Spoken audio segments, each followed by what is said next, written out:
afternoon po, Madam Sir. Gusto ko lang po pasalamatan yung mga taong tumulong sa akin. Yung mga taong kung hindi dahil sa kanila is hindi ma-process yung pag-uwi ko ng Pilipinas. Unang-una kay Madam Susan K. sa buong staffs po ng Bantay OCW, kay Madam Uple, maraming salamat po sa inyo, Madam.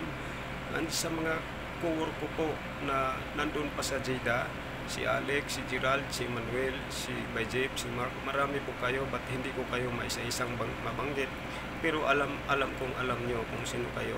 Maraming salamat po sa inyo. And kay Nemuel Bruna na nandito sa Manila na hanggang sa pagdating ko dito ay siyang nagsundo. Marami pong salamat sa iyo na hindi mo ako iniwan.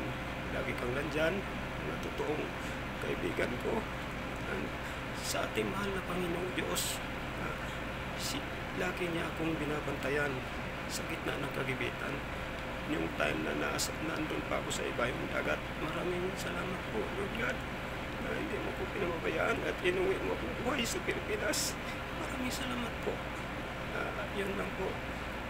Maraming salamat.